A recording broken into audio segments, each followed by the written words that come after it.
Drummerly.com Unlimited Drama Series. 3:30 in the morning, and my wife Laura was doing yoga again. Funny thing about yoga, it usually doesn't involve your phone buzzing every 5 minutes with calls from X.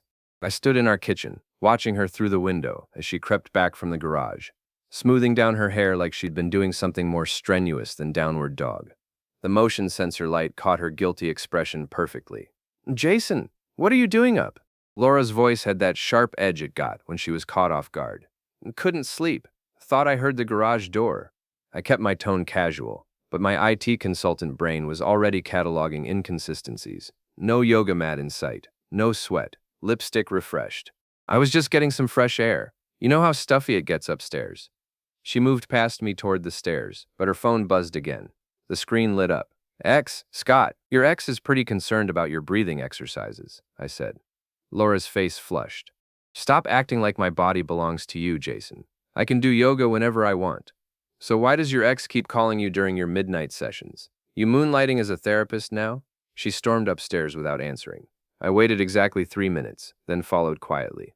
Laura was already in bed, phone face down on the nightstand, pretending to sleep. But I'd seen enough. 20 years in, IT security teaches you to recognize patterns, and this pattern spelled betrayal in bold, flashing letters. The next morning, while Laura showered, I made my move. Her phone, the same one that buzzed all night, sat unguarded on the bathroom counter. My fingers worked quickly, connecting a USB cable I'd prepared weeks ago. Just a routine backup, nothing illegal about securing your own household devices. The data transfer took 90 seconds.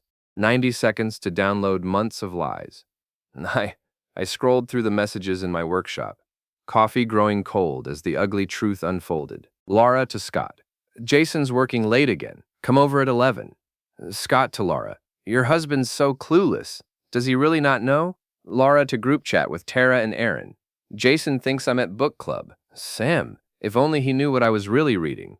Tara, "Girl, you're playing with fire. What if he finds out?" Laura, "Jason, please, he's too busy with his computers to notice anything." The messages went back 6 months. 6 months of book clubs and yoga sessions and girls' nights. 6 months of my wife and her friends laughing at the stupid husband who worked 60-hour weeks to pay for their lifestyle. Turns out, the only thing flexible about Laura's yoga was her definition of marriage. I sat back in my workshop chair, staring at the evidence. Most men would confront their wives immediately. Scream, cry, throw things, demand explanations and apologies. But I'm not most men. 22 years in the Army taught me patience. 2 decades in cybersecurity taught me that information is power. And 38 years of life taught me that revenge is a dish best served with a side of public humiliation. I opened my laptop and placed an order. 2 custom body pillows, life-sized. 1 printed with my face, 1 with Scott's. Express delivery to Laura's office. The note would read, "You always dreamed of having both of us. Enjoy. Let the games begin." My old Army buddy Nate showed up Tuesday morning with coffee and a shit-eating grin. "So, what's this emergency consultation you need? Someone hacking your Netflix account?" "Something like that." I handed him Laura's printed message history. "My wife's been doing some unauthorized network sharing." Nate's expression shifted as he read. 20 years of friendship meant he knew exactly what this meant to me. "Jesus, Jason. I'm sorry, man. What do you want to do about it?" "Information warfare. I need to know everything about Scott Williams, where he works, where he lives, his routines, everything." "You thinking about paying him a visit?"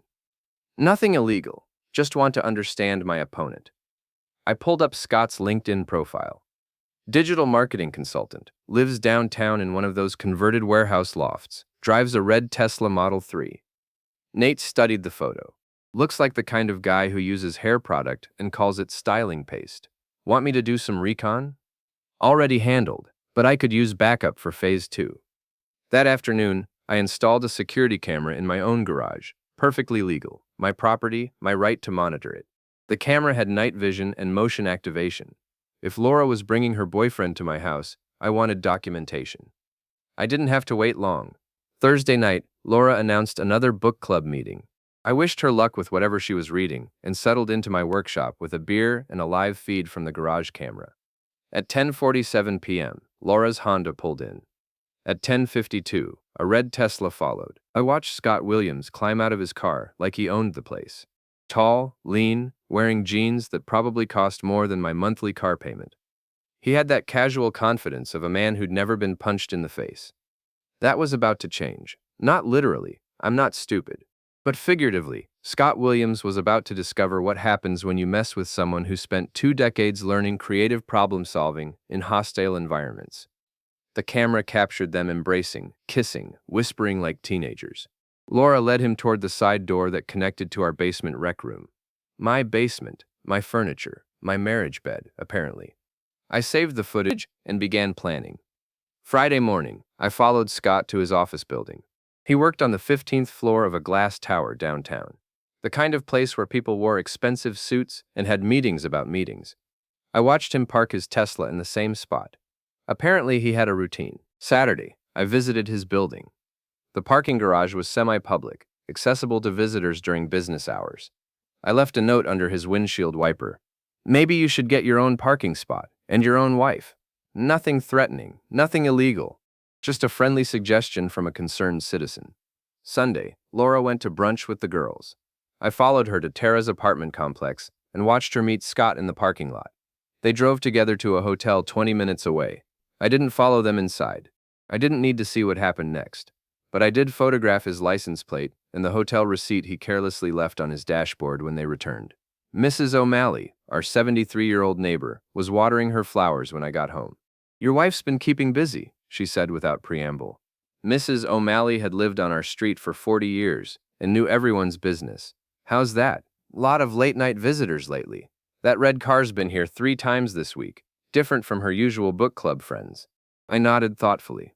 Thanks for keeping an eye out, Mrs. O'Malley. Neighborhood watch is important. Damn right it is. Some people have no shame. Monday evening, I decided it was time for a more direct approach. Scott frequented Murphy's bar downtown. I'd learned this from his Instagram posts. The man documented everything, apparently including his infidelity. I arrived at Murphy's at 6:30 p.m. and took a seat at the bar. Scott was already there with 2 friends, loud and animated, telling some story about a client presentation. He gestured with his beer, completely oblivious to my presence 3 stools away. Nekit manj, so I told them, you can't just throw money at digital marketing and expect miracles.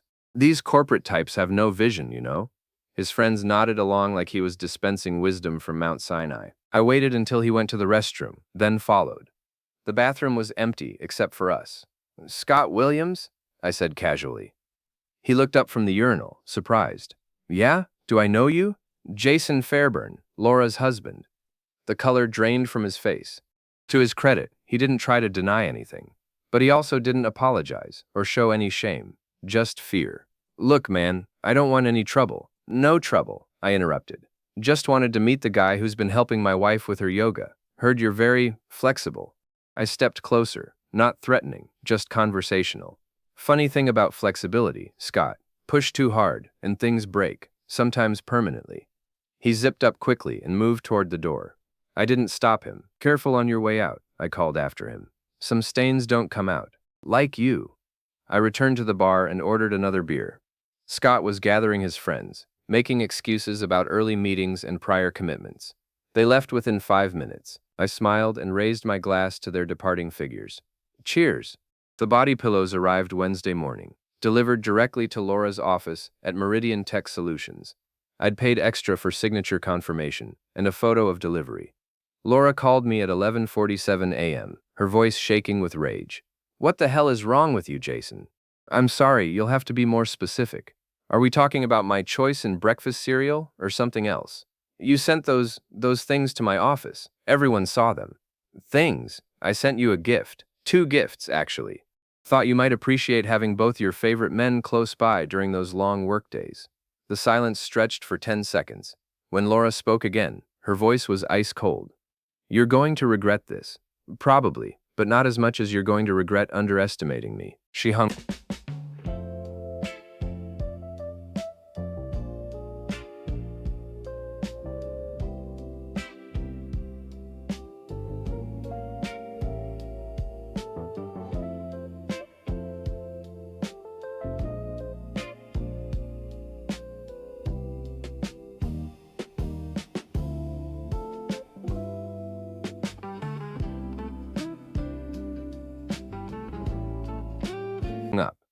Within minutes, my phone buzzed with notifications. Laura was posting on Facebook, Instagram, every social platform she used. When your husband's insecurity reaches new lows, some men can't handle a strong, independent woman. Toxic masculinity at its finest. Done with this strong women toxic men. The post got 17 likes and 43 comments, mostly from her echo chamber of enablers. Tara and Aaron led the charge with supportive messages about emotional abuse and controlling behavior. I screenshot everything. Documentation was key. Thursday, I implemented Phase 3. Using my legitimate access to network security tools, I discovered that Scott's company, Visionary Digital, had some interesting vulnerabilities in their employee conduct policies. Nothing illegal about researching publicly available corporate information.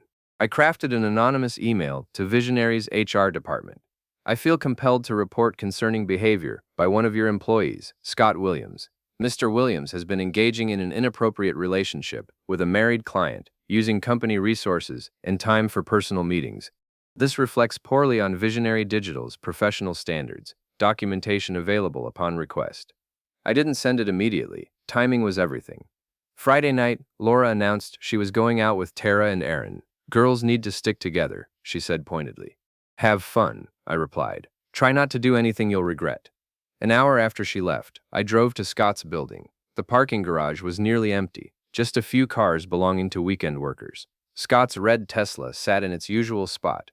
I parked nearby and waited. At 9:23 p.m., Scott emerged from the elevator with Laura. They were holding hands, laughing about something. Laura looked happier than she'd been with me in months. They separated at their cars. Laura had driven herself to maintain the illusion of a girls' night out. Scott got into his Tesla and pulled out first. Laura followed 30 seconds later. I started my engine and fell in behind them, maintaining distance. They drove to the same hotel they'd used before, parking in adjacent spaces like they'd done this dance many times. I didn't follow them inside. Instead, I parked across the street and sent the anonymous email to Visionary Digital's HR department. Then I waited. At 11:15 p.m., they emerged from the hotel. Scott walked Laura to her car, kissed her goodnight, and headed toward his Tesla. I started my engine and pulled out behind him. Scott drove carefully, probably still buzzed from whatever they'd been drinking. I stayed 3 car lengths back, just another set of headlights in his rearview mirror. When he turned onto the highway on-ramp, I accelerated and moved into the lane beside him. At 65 miles per hour, I paced him for exactly 1 mile, letting him see my face in his peripheral vision. Recognition dawned slowly. Scott's head turned, his eyes widened, and his Tesla swerved slightly toward the shoulder. I rolled down my passenger window and called out, "You keep running into other people's wives. You're bound to get hit. Maybe next time you won't see it coming." Scott floored the accelerator, his Tesla shooting ahead like a red bullet. I let him run. No point in a high-speed chase. I'd made my point. Besides, I had bigger plans brewing. Saturday morning brought the first real consequence. Laura's phone rang at 8:30 a.m. I was making coffee when she answered. "Hello? Yes, this is Laura Staples." "What? No, I don't understand. Can you repeat that?" Her voice grew increasingly agitated. I pretended to focus on my breakfast while listening to her side of the conversation. "That's completely inappropriate. I demand to know who made this accusation. This is harassment, pure and simple." She hung up and stared at her phone like it had bitten her. "Everything okay?" I asked innocently. "Someone reported Scott to his HR department. Made up some story about inappropriate conduct with clients." "That's terrible. I hope it's not serious." Laura's eyes narrowed. "You wouldn't know anything about this, would you?" "Me? I don't even know where Scott works. Besides, why would I care about some random guy's employment situation?" But my denial came too easily, and Laura was smarter than I'd given her credit for. She knew. Maybe she couldn't prove it, but she knew. The war was officially declared. Laura's counterattack came Monday morning. I arrived at my office to find an email from building security. Someone had filed a complaint about threatening behavior in the parking garage. The complaint was anonymous, but security footage would be reviewed. I wasn't worried. I'd been careful to avoid any actual threats or illegal behavior, but Laura was escalating, which meant I needed to escalate too. I called Nate. "Time for Phase 4, I told him. "I need backup for a public demonstration." "What kind of demonstration?" "The kind that involves those body pillows and a very crowded lunch hour." Nate laughed. "You magnificent bastard, I'm in." Tuesday, I took a long lunch break and drove to Meridian Tech Solutions. Laura's office building had a large atrium with a cafe, always packed during lunch hour. Perfect for what I had in mind. I parked in the visitor section and called Laura's direct line. Jason, what do you want? Just wanted to let you know I'm in the neighborhood. Thought I'd drop by and see your office. Maybe meet some of your coworkers. Don't you dare come up here. Why not? I'm your husband. Surely your colleagues would love to meet me. I could hear the panic in her voice. Jason, I'm warning you. See you in 5 minutes. I hung up and grabbed the 2 body pillows from my back seat. They were professionally made, life-sized, with high-resolution photos printed on soft fabric. One showed my face with a sardonic smile. The other showed Scott's face, which I'd cropped from his LinkedIn profile. The atrium was packed with office workers grabbing lunch and coffee. I walked through the crowd carrying both pillows, drawing stares and whispered comments. Laura appeared at the top of the escalator, her face flushed with embarrassment and rage. She hurried down, trying to intercept me before I reached the elevator bank. Jason, stop this right now. Stop what? I'm just delivering a gift to my loving wife. A small crowd had gathered, phones coming out to record the scene. In the age of social media, public drama was I was drunk. I didn't know what I was doing. Drunk? I have everything on video. Watch more on Grammarly.com. entertainment. You're making a scene, Laura hissed. I'm making a point. I held up both pillows so everyone could see them clearly. Ladies and gentlemen, I'd like you to meet my wife Laura and her 2 favorite men.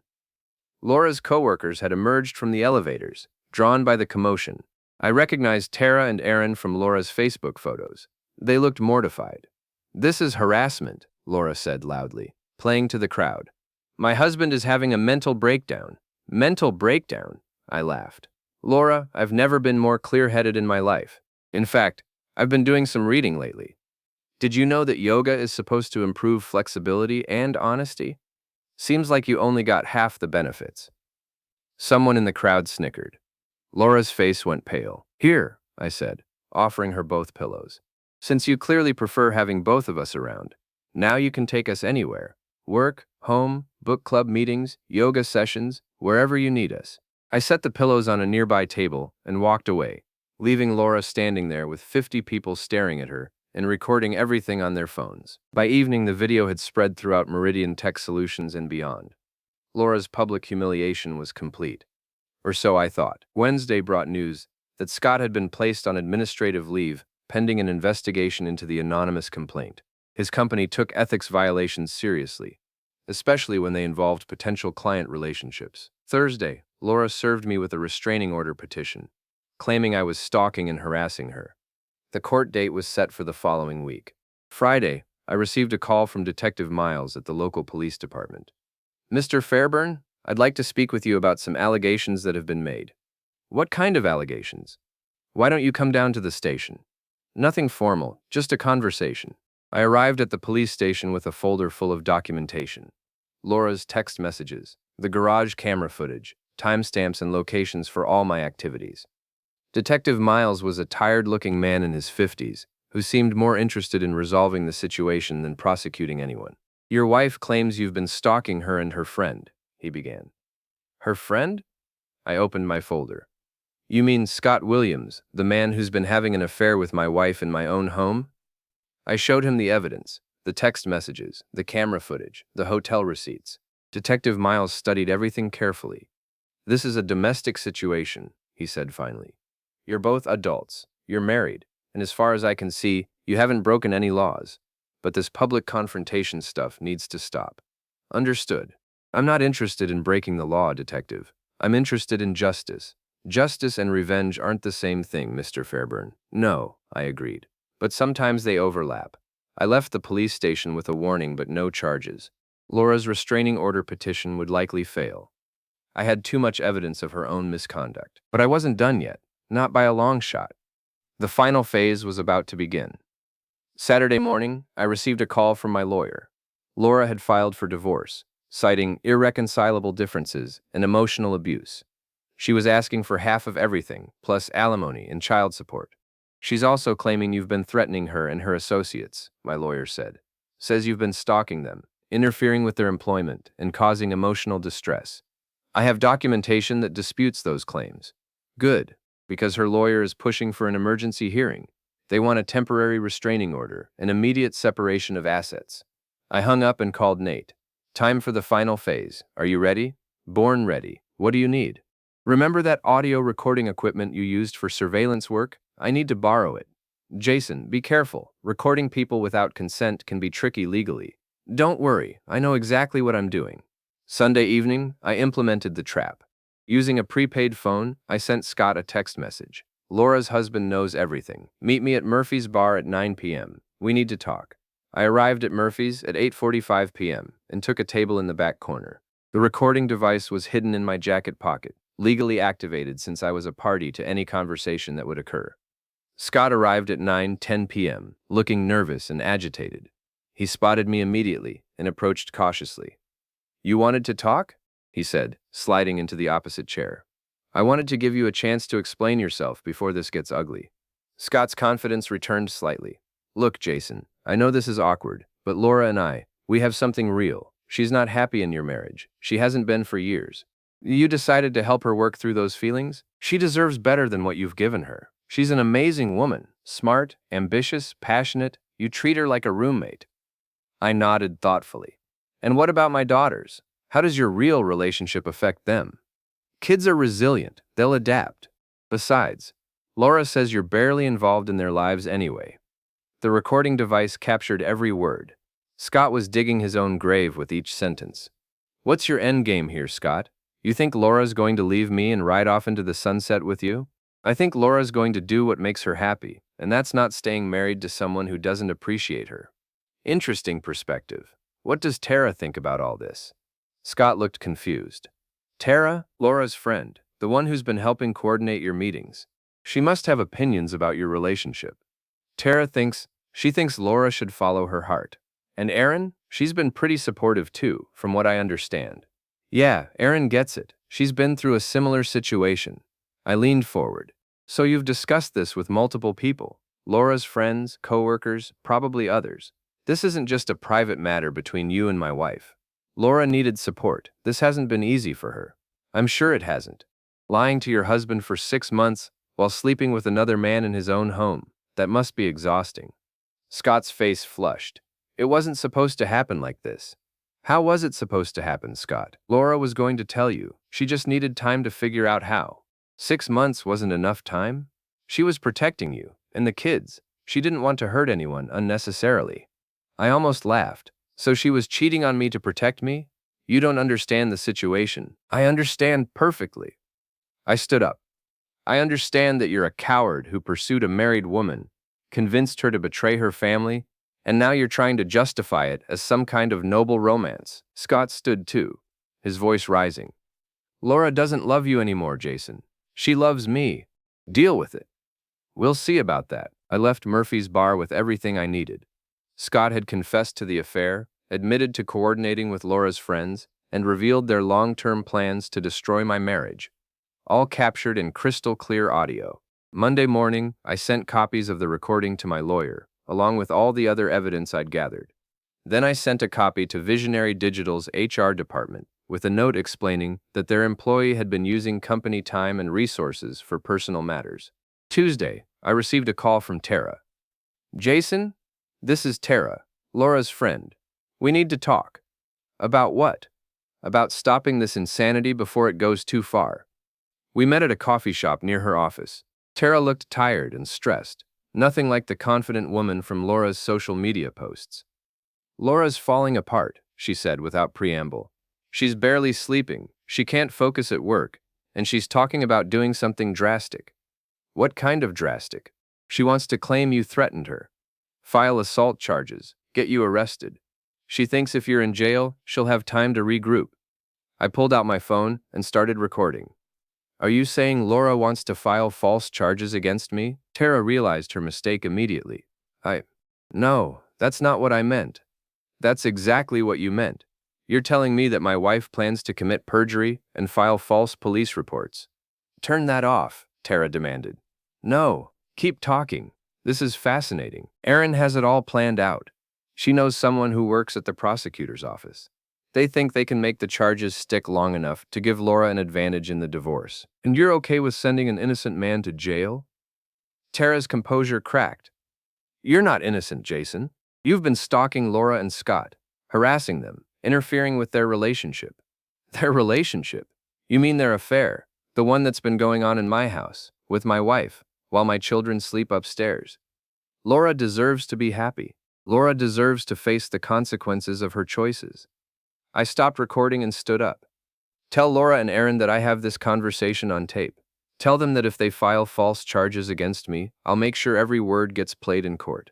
And tell them that their little conspiracy just became evidence in my divorce case. Tara's face went white. You can't record people without their permission. Actually, I can. Massachusetts is a two-party consent state for private conversations. But this is a public place, and you approached me with information about criminal activity. I have every right to document threats against my safety and freedom. I left Tara sitting there, probably calling Laura to report that their plan had backfired spectacularly. Wednesday brought the final confrontation. Laura, Tara, and Aaron showed up at my office building, apparently planning some kind of public demonstration about abusive husbands and toxic masculinity. I watched from my window as they set up signs and started chanting. A few passers-by stopped to listen, but most people hurried past, uncomfortable with the obvious personal drama. Building security asked them to leave after 20 minutes. As they packed up their signs, Laura looked up at my window. Even from 5 floors away, I could see the hatred in her eyes. My phone buzzed with a text from Laura. This isn't over. I texted back. Yes, it is. Thursday, Scott was officially terminated from Visionary Digital for violating company ethics policies. The same day, Laura received notice that I was countersuing for divorce on grounds of adultery, with full documentation of her affair and the conspiracy to file false charges. Friday, I picked up my daughters from school and took them to dinner. Beth and Janie knew something was wrong between their parents, but I'd been careful to shield them from the ugliest details. Dad, are you and Mom getting divorced? Beth asked over pizza. Yes, sweetheart, but that doesn't change how much we both love you. Is it because of that man who comes to the house? Janie asked. My heart broke a little. You knew about that. We heard Mom talking to him on the phone. She said not to tell you. I hugged both my daughters and promised them that whatever happened between their parents, they would always be loved and protected. Saturday morning, I received the final piece of evidence I needed. Mrs. O'Malley knocked on my door with a manila envelope. Thought you might want these, she said. I've been keeping track of all the comings and goings, dates, times, license plates. Figured someone should document what was happening. Inside the envelope were detailed logs going back 8 months, photographs of Scott's car in my driveway, and even receipts from the hotel where Laura and Scott had been meeting. Why? I asked. Mrs. O'Malley smiled grimly. Because 40 years ago, my husband did the same thing to me. And back then, women like me didn't have any recourse. But times have changed. Now cheaters face consequences. Sunday, I compiled everything into a comprehensive file. Text messages, audio recordings, video footage, photographs, witness statements, and timeline documentation. The evidence was overwhelming and legally bulletproof. Laura's affair was documented from multiple angles. Scott's confession was recorded. Tara's admission of conspiracy was captured on audio. Aaron's involvement was established through message logs. I had won. Completely, totally, and permanently. Monday morning, I delivered copies of the complete file to my lawyer, Laura's lawyer, and the court handling our divorce case. I also sent copies to Meridian Tech Solutions' HR department and to the local newspaper's investigative reporter who specialized in exposing public corruption and fraud. By noon, Laura had been placed on administrative leave pending an internal investigation. Tara had been questioned by police about conspiracy charges. Aaron had deleted all her social media accounts. Scott had fled town, apparently moving back in with his parents in Ohio. Tuesday, Laura called me for the first time in weeks. You've destroyed everything, she said, her voice hollow. No, Laura, you destroyed everything. I just documented it. My career is over. My friends won't speak to me. I have nowhere to go. You should have thought about that before you decided to cheat on your husband and conspire to frame him for crimes he didn't commit. I never meant for it to go this far. Yes, you did. You meant for it to go exactly this far. You just thought you were going to win. The divorce was finalized 3 weeks later. I kept the house, primary custody of the children, and most of our assets. Laura received minimal alimony and supervised visitation rights. Scott never returned to Massachusetts. Tara was arrested for conspiracy and served 6 months in county jail. Erin moved to California, apparently to start over where nobody knew her story. Laura found a small apartment across town and a part-time job at a call center. The ambitious HR director who'd once mocked her clueless husband was gone, replaced by a broken woman who'd learned the hard way that actions have consequences. 6 months after the divorce, I ran into Laura at the grocery store. She looked tired and older, wearing clothes I didn't recognize and pushing a cart full of generic brands. "Hello, Jason," she said quietly. "Laura." We stood there for a moment. Two people who'd once promised to love each other forever, now strangers bound only by shared children and bitter memories. "Do you ever regret it?" she asked. "What you did to me?" I considered the question seriously. "Do you ever regret what you did to us?" She didn't answer. "I regret that it came to this," I said finally. "I regret that you made choices that forced me to choose between being a victim and being a survivor. But I don't regret surviving." Laura nodded and walked away, disappearing into the maze of grocery aisles like a ghost from someone else's life. I finished my shopping and drove home to my daughters, who were waiting for me to help with homework and make dinner. Beth had a science project due Monday. Janie wanted to practice piano. Normal life, honest life, the life I'd fought to protect and preserve. That evening, as I tucked Janie into bed, she asked, "Dad, are you happy now?" "Yes, sweetheart, I'm happy." "Good, you deserve to be happy." Out of the mouths of babes. I turned off her light and walked downstairs to my workshop, where I keep the framed photo from the day Laura received those body pillows at her office. Someone had captured the perfect moment, her face frozen in shock and humiliation, surrounded by coworkers and strangers, holding two pillows that represented everything she'd lost. "You always wanted both of us," I thought. "Now you've got neither." Sometimes revenge isn't just a dish best served cold. Sometimes it's best delivered with a pillow and a punchline.